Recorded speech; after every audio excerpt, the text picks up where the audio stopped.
फक्त थोडा वेळ पडलेल्या अवकाळी पावसामुळे अनेक महिन्यापासून रखडलेल्या हिवरखेड तेल्हारा ह्या राज्यमार्गावर चिखलाचे साम्राज्य निर्माण झाल्यामुळे अनेक वाहने फसण्याचे प्रकार पाहावयास मिळाले।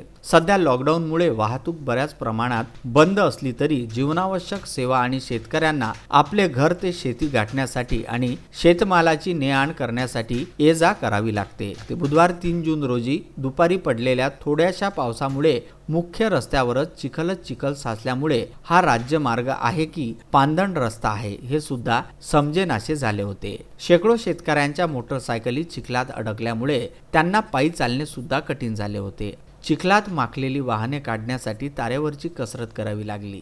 मान्सूनचा पहिला पाऊस आला आणि या पहिल्या पावसामध्ये ज्या रस्त्याची काय दयनीय अवस्था आली आपण झालं। येथे गेल्या 1 महिन्यापासून या रस्त्यावर अशी चिखल माती पडलेली आहे।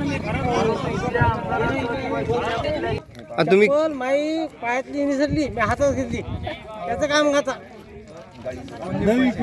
गाडी तिकडे पैसे म्हणतील हा ना तुम्ही पैसे म्हणतील आणि विजय आणण्याकरता तेलाराला गेलो होतो, पण तिकून येता 2 घंटे झाले आधी रोडवर थांबलो। हे कोणा आमदारानं आपला ठेका दिलाय, कोणाला दिलाय, याची किती दुर्लक्ष केलं याच्या रोडकडे। हिवरखेड तेल्हारा रस्ता जो पहिल्याच पावसात त्याची अवस्था अशी दुरवस्था झालेली आहे आणि याच रस्त्यानं हे दादा ट्रॅक्टर घेऊन आलेले आहेत। आता याची आपण प्रतिक्रिया घेणार आहोत। हो, आपलं नाव सांगा। प्रीतम गजानन पारिस्कार। अरे दादा बेलखेडपासून आलो मी, पण एवढा त्रास झाला की तुम्हाला सांगू पण नाही शकत। आणि किती दिवस झाले गाव पेंडिंग आहे म्हणून, म्हणजे रोड पण पेंडिंग आहे, तुम्हाला सांगू पण शकत नाही। गुरून टाकायच्या जागी एक तर हे पिवळी माती टाकतात आणि सर्व प्रॉब्लेम आम्हाला होतो। आता किती वाजतापासून आम्ही तिथं अटकेलो होतो, पण पाणी बंद झालं तर म्हटलं ट्रॅक्टर निघणार, पण आखरी तेच गोष्ट आहे।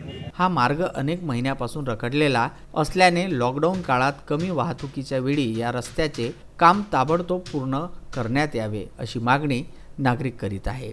गुरुदेव इसमोरे, विदर्भ न्यूज, तेल्हारा।